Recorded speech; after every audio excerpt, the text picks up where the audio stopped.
Meu amigo, o homem chegou em grande estilo e a pergunta que fica é: como encaixar o Mbappé neste novo Real Madrid? Eu já fiz vídeo aqui antes sobre isso, tentando, né, esmiuçar ali, projetar, não era algo oficial, agora é. E o Ancelotti tem uma questão para resolver, tanto para o Mbappé quanto para o Real Madrid. Vai ter impacto, muito bom, mas tem coisinhas ali, asterisquinhos, coisinhas. Nunca pensei em ser perfeito, mas vou correr pelo direito. Fala moçada, beleza? O Bruno Formiga na área e nada mais. Se quiser se inscrever, tá beleza. Se não quiser também, não tem problema. Dá um like, é bem-vindo. Um dislike, não tem problema também, mas um like é melhor do que um dislike, pelo menos para mim. Mas, de qualquer forma, melhora o engajamento de qualquer jeito. Um comentáriozinho maroto, se quiser aí esculhambar, tá valendo, mas, pô, esculhamba com argumento, assim, discorde respeitosamente. E se inscrever no canal também é sempre bem-vindo. Acho que eu já falei isso antes, eu não falei, beleza. Mas, beleza, a gente vai chegar aos 400 mil inscritos sem eu precisar ficar martelando nessa tecla aqui. Por mais que eu, às vezes, martele. Ó, Kylian Mbappé chegou ao Real Madrid oficialmente, uma apresentação muito grandiosa, muito legal, né, que criou muita euforia no madridismo mais uma vez. O Real é sempre conhecido por apresentações muito espetaculosas, né, galácticas, como muitas das suas contratações, e a do Mbappé não podia ser diferente, um cara que tem uma história interessante com esse Real, né. Primeiro que a apresentação dele mostra uma conexão dele com o clube muito rápida, né? O espanhol do Mbappé foi um negócio que me assustou, assim, absurdamente. Ele fala com a desenvoltura, com uma precisão, e parece até que ele mudou um pouco até a personalidade, né? Ele tá mais solto, tá mais... Tava muito feliz e sempre disse que era um sonho e depois virou uma meta profissional, né? E ele foi perguntado em determinado momento pelo um repórter quando de fato esse sonho, quando ele lembra exatamente que esse sonho virou. E ele fala, cara, desde pequeno, né? Porque desde criança eu tinha essa projeção de estar aqui e tal. Depois que eu virei profissional, passou a ser um objetivo e tudo, e eu sabia que eu estaria aqui um dia. E é curioso porque assim, a história do Mbappé no Real, ela podia não ter acontecido em determinado momento, conhecendo ali a personalidade forte do Florentino, e que sempre falou, cara, os melhores estão aqui se eles quiserem estar. E o Florentino nunca foi muito de mendigar reforço e contratação. Quer estar aqui, beleza, não quer, valeu. E isso valia, inclusive, para os jogadores que estavam sob contrato. Tanto que ele encerrou ciclos de caras muito grandes na história do clube, né? Alguns bem encerrados, outros ficou algum mal-estar. Mas ele mostrou que a renovação foi muito bem feita, o Real seguiu ganhando com ele. É o maior dirigente da história do Real Madrid com alguma sobra. Mas o Mbappé chegou a negar o Real, né? Depois de tudo estar previamente arrumado, acertado e norteado, ele renovou com o PSG num movimento que deixou o Real desconfortável na janela, que ele poderia, se soubesse que não ia ter o Mbappé, ter ido para cima do Haaland, por exemplo, ou de outra figura. E não deu tempo, não conseguiu, perdeu o Haaland para o City e viu o Mbappé renovar com o PSG. Só que isso não impactou na prática, né? Porque o Real seguiu competitivo, seguiu muito grande, batendo de novo títulos e final de Champions, ou semifinal de Champions, depois final de Champions, ganhando outra Champions. E agora está aí com o Mbappé. Então, assim, ele esperou ou soube esperar o momento de voltar a essa carga, a essa negociação e fechou o contrato com o Mbappé, como todo mundo já imaginava.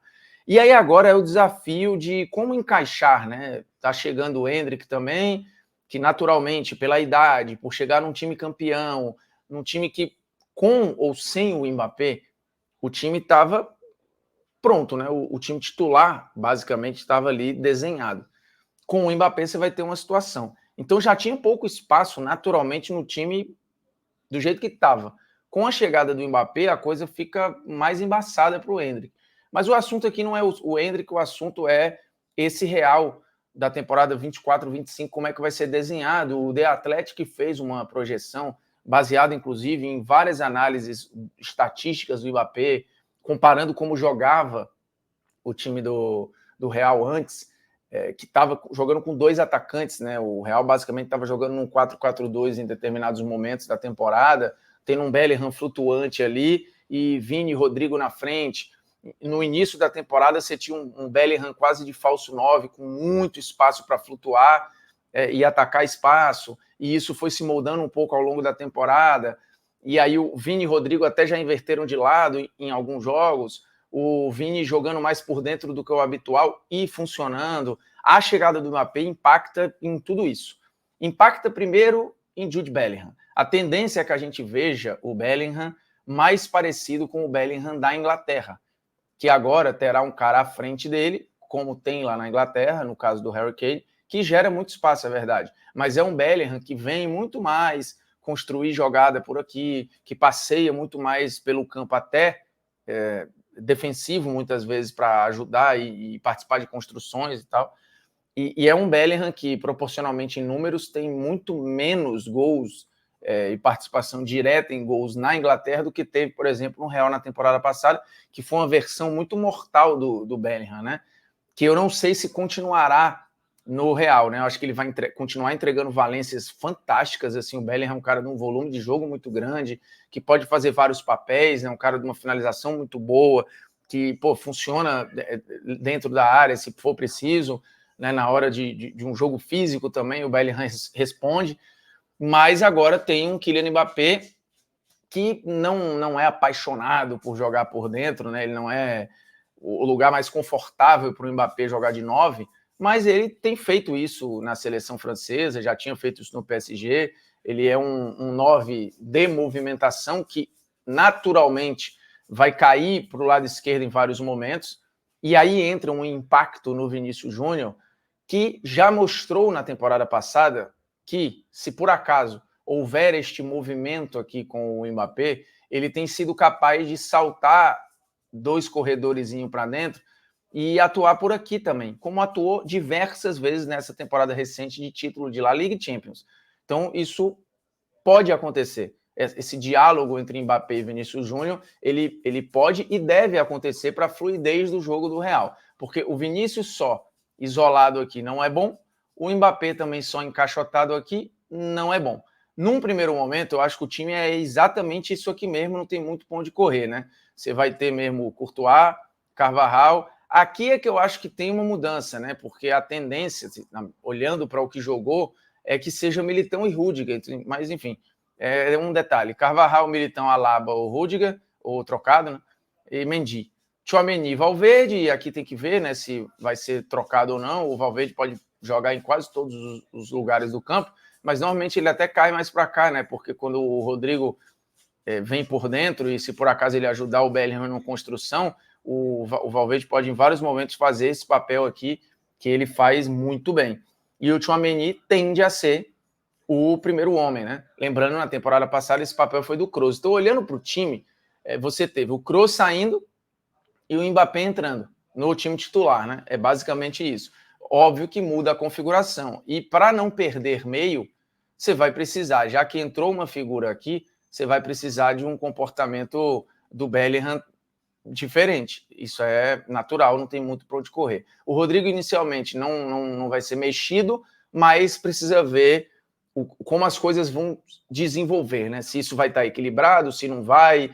Por exemplo, se o Ancelotti, como é que ele entende, o que ele vê, o papel do Modric nessa equipe, que renovou o contrato por mais um ano, como vai funcionar o papel do Camavinga, né, que nesse desenho seria reserva. Então, assim, tem mais gente para ocupar o meio, né? E aí eu não tenho muita dúvida que se entrar mais uma figura aqui, seja o Camavinga ou o Modric, com o Valverde sendo deslocado para cá para dar mais um equilíbrio, pode ser que o Rodrigo perca função, né? Eu acho que nesse momento o Bellingham e o Vini são intocáveis, e tem essa adaptação do Kylian Mbappé. Mas é fato que tem um time aqui de controle de meio, com característica de passe e aproximação, e de muita velocidade de transição pelos corredores. O Real já era um dos times do mundo com a talvez mais mortal e mais rápida transição, e com o Mbappé agora isso vai ficar mais acelerado, né?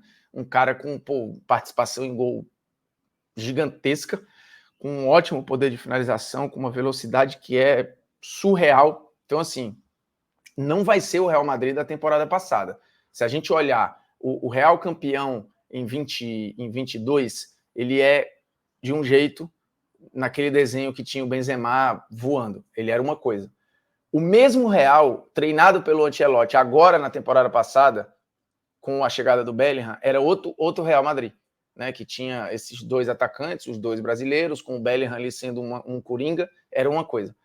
Este Real agora do Ancelotti também, mas com a chegada do Mbappé, tende a ser outro time. E ele vai sempre testando esse seu poder de adaptação.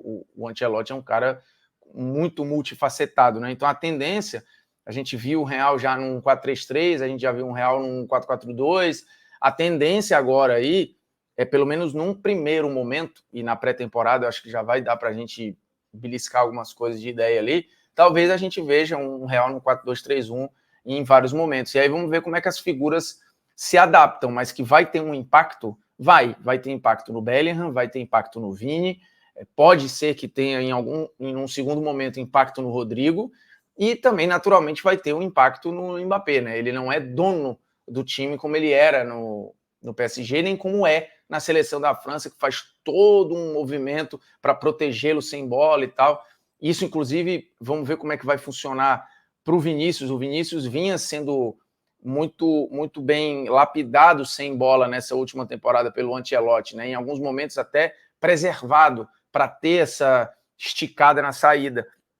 Agora, com a chegada do Mbappé, quem vai ser o preservado? Vai dar para preservar os dois no momento sem bola, né? Se defender um 4-4-2 e preservar os dois, complicado, assim. Isso vai exigir muito do Bellingham, muito do Rodrigo, muito do Tchouaméni, do Valverde inicialmente. Então, assim, é maravilhoso para o Real Madrid ter essa galera toda, mas é complexo para o Ancelotti. Ele tem uma missão, mas se tem um cara que é capaz de resolver essa treta, é ele aí. Mas o desenho, para mim, é esse. E para você? Os comentários estão aí. Participa, meu chapa, porque o debate fica mais rico, né, com você.